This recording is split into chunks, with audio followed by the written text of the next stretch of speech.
when Jing took me on my very first trip to China. As you can imagine, we did a lot of things that were outside of my comfort zone. I'm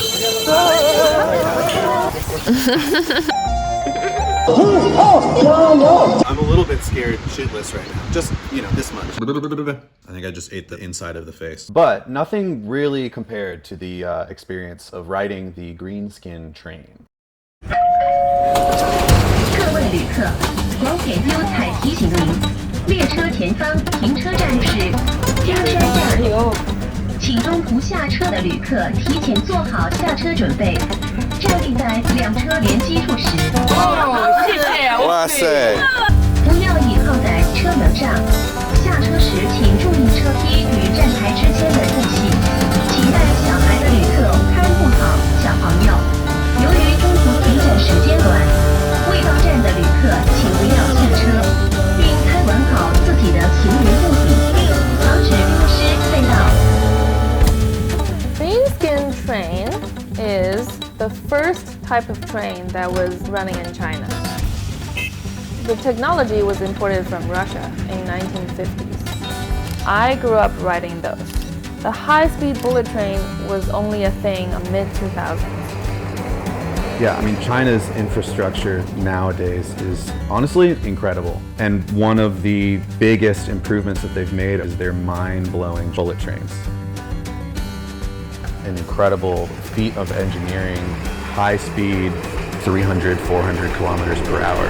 But before they were around, there was the Greenskin train, AKA the slow train, AKA, if you're going a long distance, the overnight slow train.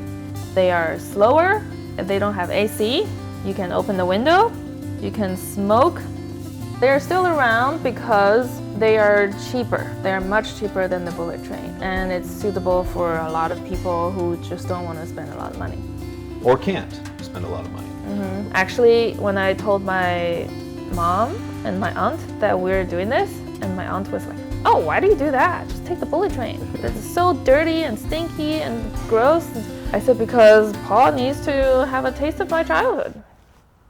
Ah, it all comes out.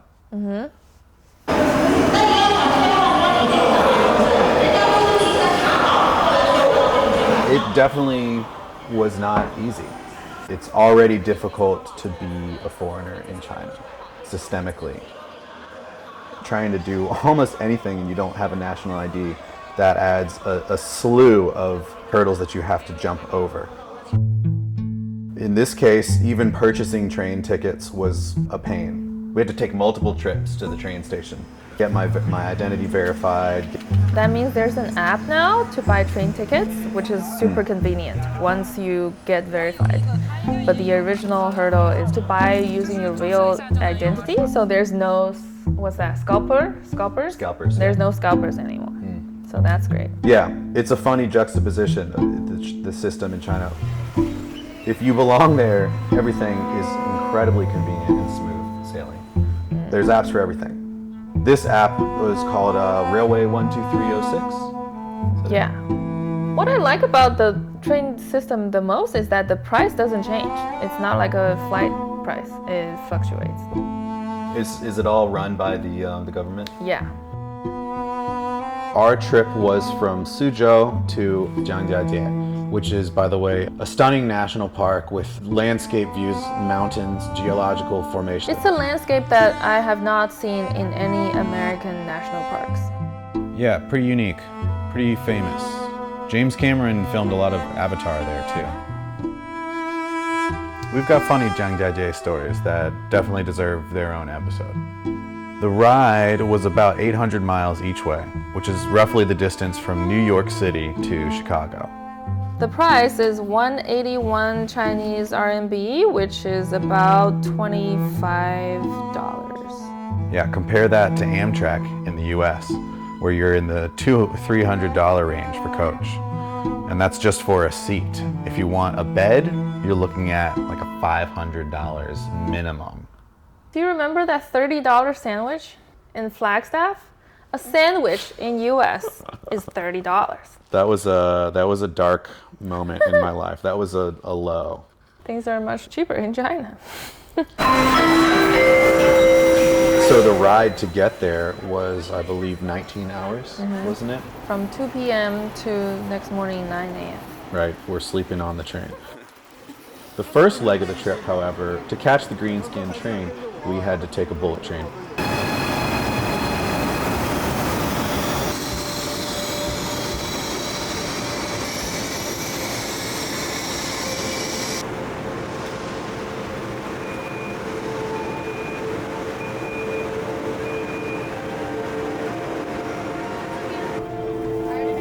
The bullet train is an exquisite experience. They're so smooth sailing and quiet and spacious and comfortable. Squeaky clean. Squeaky clean. Squeaky clean. You have huge bay windows where you can just watch the landscape flashing by at high speed, in and out of tunnels. It was an amazing experience, almost like poetic.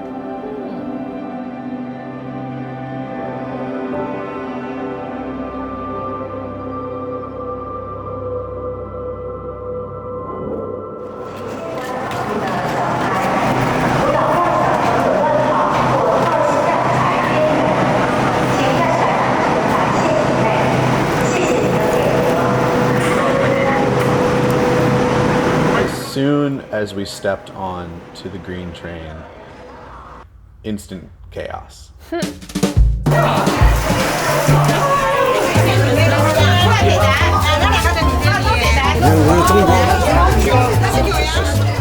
Packed. Everybody squeezing by each other through the tiny hallways, yelling, guffawing, throwing their bags up, climbing ladders. It was a change of pace. I remember when I grew up, the entrance through the door is so packed. If you don't get on quickly enough, you might not be able to get on at all. So my parents put me through the window, and I remember when I landed on the table in the cart, I said, "So unlucky," and then everyone laughed. It sounds like a cartoon character's catchphrase. Well, luckily we didn't have to do that. Yeah. Okay, this is us. Right at the end. We got window seats. We got window beds. These are fine. They're small, but it's enough to sleep. We were right next to the bathroom, which at first I was like, oh, sweet, convenience. And then I took a few whiffs and I was like, oh, okay. That was also the smoking area. So lots of olfactory experiences happening moment to moment.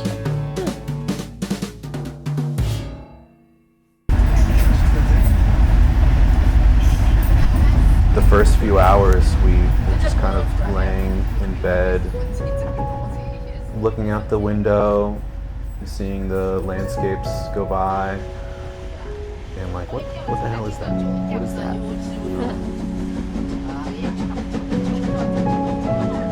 That got old pretty quick. Yeah, because you can't sit up straight. Usually you want at least one bottom bed so that you can sit during the day when you're not sleeping. Any other layers, the middle and the up beds, you can't sit straight in there. I think this is the only overnight train that I want to take on this trip. It's mainly for you to experience it. I thought I would feel nostalgic. I remember all those times that I took this kind of train with my parents over Spring Festival. But honestly, I already just don't feel comfortable. There's not enough space, there's not enough privacy. You're just riding in everyone's face. And there's cigarette smells right here. I felt like a caged chicken. Dang. You've outgrown your childhood. I don't mind the middle because we can look out the window while we walk. I do remember when I was leaving my grandmother every year, I would be sitting here, look out, being sad, and my dad asked me, "What you doing?" I said, "I'm just watching the scene," but I was actually secretly crying. Oh, because you were sad to leave your grandmother? Aw.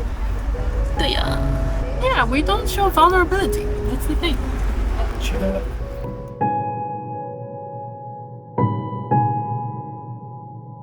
Is it what you expected? It's what I expected. That's a great question. You had been talking about these trains for a while, and I gotta say, you kind of scared me a little bit with the way that you said, oh my God, the conditions are terrible, the bathroom is putrid. I didn't know exactly what to expect, but I was mentally prepped for like dirt floor conditions, like chickens running around wild, or I don't know. It's kind of pretty much that. No, it wasn't that bad. Our fellow car mates were boisterous and You mean the loud, and they retired like, IU? yeah, laughing and talking really loudly, like across bunks, and like They had a big group.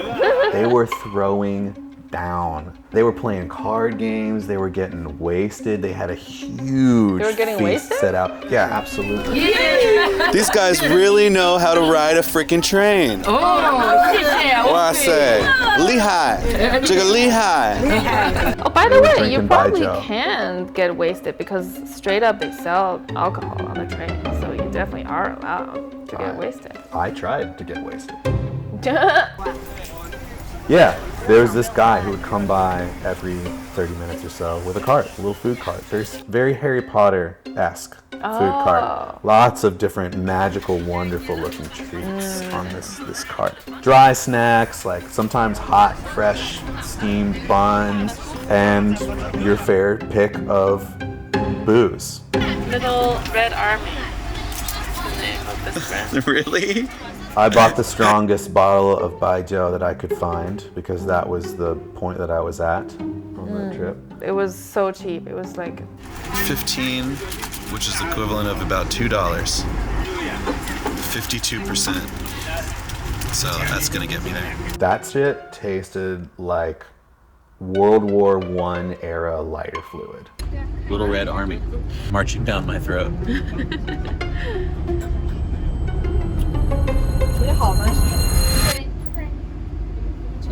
Does it just... It gave me an instant headache every time I took a sip. It has a good flavor, Really? but it burns a lot more going down. that's not ideal. It's not ideal. But it got the job done.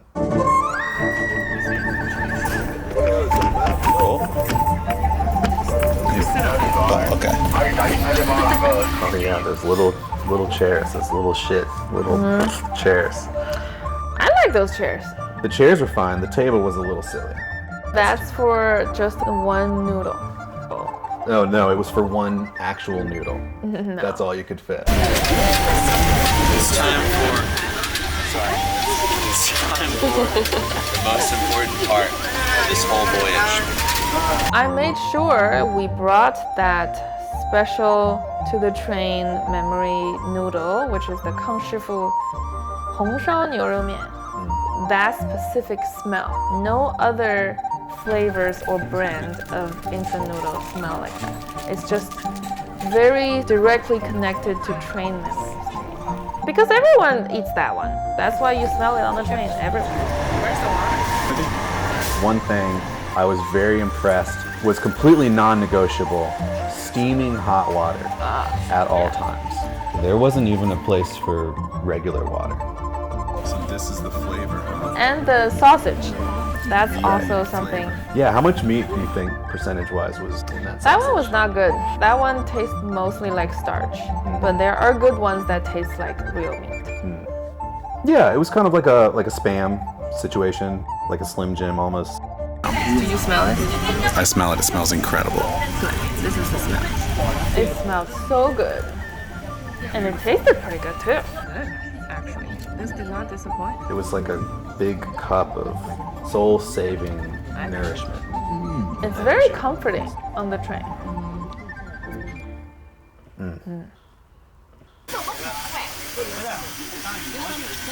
I never drink because I just don't enjoy drinking. This is what you've been pushed to, huh?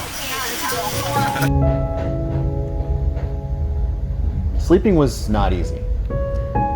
It definitely was the slow train. I mean, all night, well into the night, we were just going and stopping at places, going again, seeing the lights go by.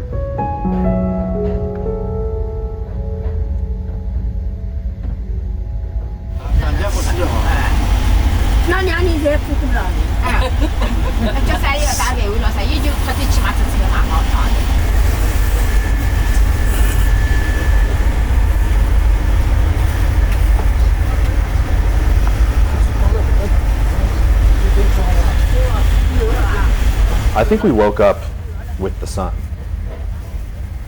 The aunties were at it again. I can't remember exactly how it happened, whether they started talking to you first, and I think that you mentioned that I was a musician. And this lady busted out of nowhere, a microphone. So they asked you to sing. It's like, sing. I did not want to sing. Don't make it better. Take a sad song, make it better. Remember to let her and drink your skin.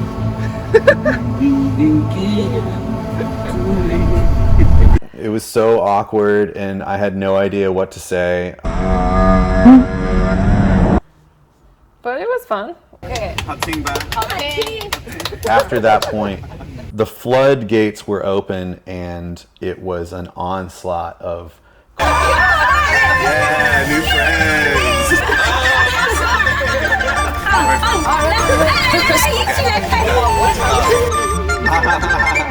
Yeah, it was fun at the end. It was a little uncomfortable, but it's fun. I never like to interact with strangers, so unless it's you guys in the comment section. Yes.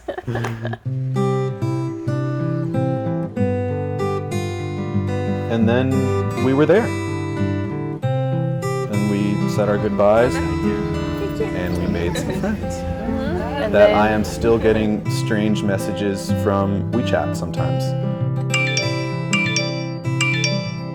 Freight train runs so fast. Okay. Freight train runs so fast. so the train experience was Please don't fun, tell what train I'm on, so they but won't I would probably know not how do it again. proud I have gone. I remember when we got off of the train, I had that thought.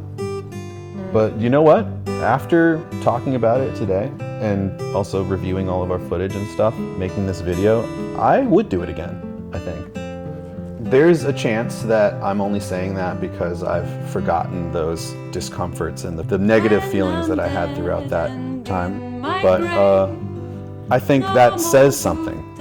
When you look back at an experience that was previously terrible, but you realize at some point you're looking back at it fondly and you're thinking, oh man, what a time that was.